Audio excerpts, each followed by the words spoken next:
All right, let's talk about something pretty much all of us have thought about at some point. It's that one question that pops into your head at work, and it's frustrating, it's confusing, and it's way more common than you think. Yep, that's the one. Why is my boss so incompetent? I mean, if you're nodding your head right now, you're definitely not alone. But what if I told you it might not actually be their fault? The answer could be hiding in this really fascinating and weirdly well-documented idea. Okay, so here it is.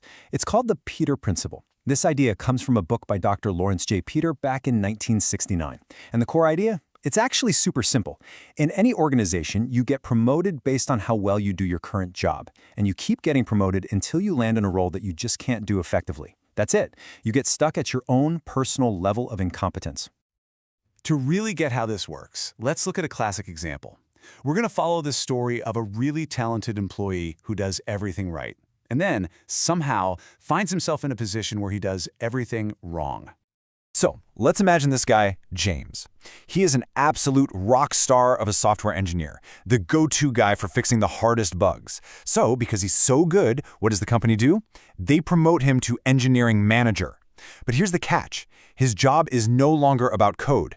It's about people and budgets and meetings, and he's totally out of his depth. So he starts micromanaging his old teammates, the very people doing the job he used to be amazing at. And boom, just like that, James has hit his level of incompetence. And this is the fundamental problem, right? The very skills that made James a genius engineer, that intense individual focus on code, are completely different from the skills he needs to be a great manager. A manager needs to be good with people, with communication, with seeing the big picture. We promote people for mastering one set of skills and then expect them to succeed in a job that requires a totally different set. Now you might be thinking this sounds like a clever little theory, but get this, it actually started out as satire. The wild part is that decades of research have shown there's a whole lot of truth to it. Let's actually look at the data. And the evidence is, well, it's pretty damning. You know Google, right? They did this huge study called Project Oxygen. They looked at thousands of manager reviews and found that technical skill, the very thing that gets most people promoted, was the least important trait for being a good boss. And it's not just tech. A study from MIT and Yale found the exact same thing with salespeople. The absolute best sales reps were consistently promoted and just as consistently became the absolute worst sales managers. This doesn't just happen to middle managers, oh no. This goes all the way to the top. Take Steve Ballmer at Microsoft. He was a legendary salesman who helped build the company. But when he became CEO, he was still thinking like a salesman. He looked at the first iPhone and famously laughed it off because it didn't have a keyboard for business users. He completely missed the future because he was stuck looking at it through the lens of his old job. And that list just goes on and on. You've got John Scully, a marketing whiz from Pepsi who came to Apple and ended up firing Steve Jobs. You've got Dick Fold, a brilliant, aggressive trader who became CEO of Lehman Brothers, and that aggressive mindset led them right into the biggest bankruptcy in history. Again and again, the skills that launched their careers ended up being their downfall. And you know, this isn't some new corporate problem. People have understood this for centuries. Way back in 1763, there's a character in a German play who turns down a promotion, saying, "I'm a good sergeant. I might easily make a bad captain." In the 1940s, a psychologist warned the military that promoting the best soldiers often created the worst officers. The problem has always been there. Dr. Peter just finally gave it a name. So, we've established the principle is real, but so what? What's the actual cost? Well, the fallout from this cycle of bad promotions is massive. It hits the company's bottom line, for sure, but it also really messes with the well-being of every single employee.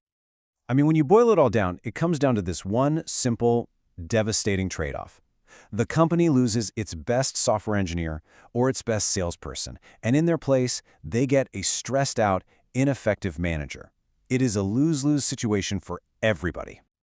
We have all heard this saying, right? People don't quit companies, they quit bosses. The Peter Principle is basically the instruction manual for why that saying is so true. A bad manager just creates a toxic environment that drives away your best people. And the impact on people, it's severe. We're talking about huge increases in stress, employees who are totally disengaged, and even serious health problems. One study actually found that the worse your boss is, the higher your risk of having a heart attack. I mean, think about that. Your boss could literally be bad for your heart.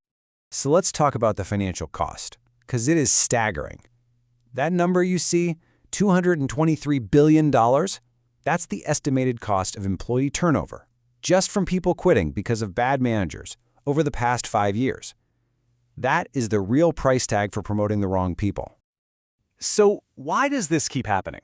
Well, part of the problem is this weird mismatch. Research from Gallup suggests that only about 1 in 10 people actually have the natural talent to be a good manager. But almost 4 in 10 people want the job. Why? Because for a long time, it's been seen as the only way to get a higher salary and more respect at a company. Okay, I know this all sounds pretty bleak, but are we just doomed to be managed by incompetent bosses forever? Or are there ways to actually escape this trap? Now, before we jump into solutions, it is fair to ask, is it always the Peter principle? Some economists have another theory called regression to the mean. The idea here is that maybe that employee's amazing performance was just a temporary hot streak to get the promotion. Afterward, they don't become incompetent, they just go back to being, well, average. So companies have tried to fix this. Some use lateral promotions, moving people sideways to learn new things before they move up. Others have these aggressive up or out systems, where you either get promoted fast or you're fired. Another idea is just to reward people really well for being great at their job, so management isn't the only path to making more money. But all of those solutions are pretty logical, right? They kind of make sense. But what if the most effective way to break this cycle is something totally counterintuitive?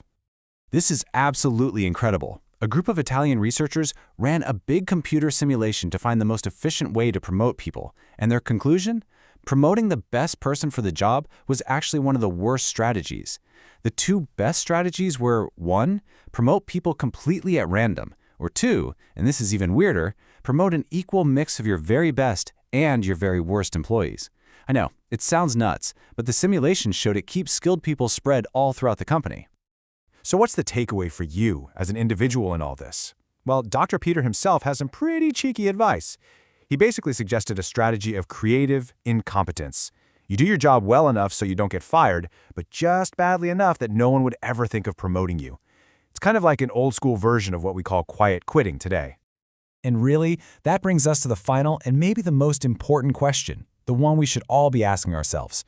We're all trained to chase that next promotion like it's the ultimate prize. But is it? The Peter principle really forces us to stop and think about what success actually means.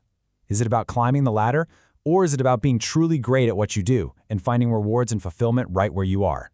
Definitely something to think about.